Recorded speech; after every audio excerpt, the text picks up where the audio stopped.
त्यांच्यासाठी फुलांची माळ होता.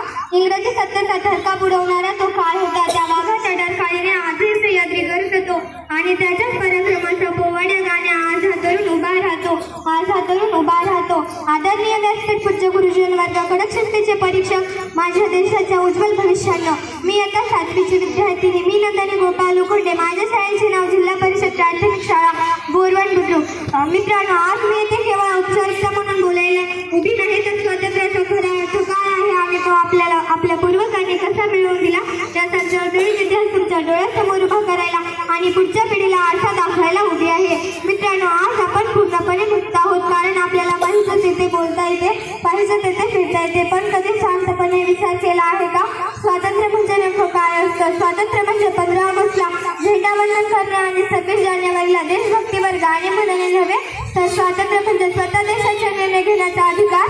स्वातंत्र्य म्हणजे गुलामगिरीच्या लोखंडी बेड्या तोडणे, ज्या बेड्याने आपल्या बुद्धीला, आपल्या संस्कृतीला आणि आपल्या अस्मितेला 150 वर्ष जखडून ठेवले होते. विचार करा, त्या काळात आपल्याच मातीत, आपल्याच देशात, आपल्याच पूर्वजांना चप्पल घालून चालण्याची परवानगी नव्हती. त्या काळात मोठ्या हॉस्टेलच्या बाहेर पाठी असायची.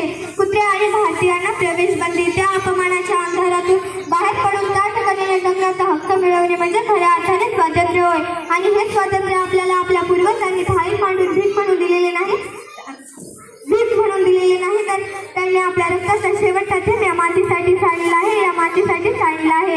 मित्रांनो, आज रात्री आपण उशिरापर्यंत मोबाईलवर रील्स बघतो आणि म्हणतो देश स्वातंत्र्य आहे, मी काहीही करेन, पण तो संसार आहे, स्वातंत्र्य नव्हे. मित्रांनो, आज आपण सोशल मीडियावर कोणावरही चित्तफेक करतो, कुणालाही जज करतो आणि म्हणतो देश स्वातंत्र्य आहे, मी काहीही करेन, पण ती एक गुलामगिरी आहे, स्वातंत्र्य नव्हे.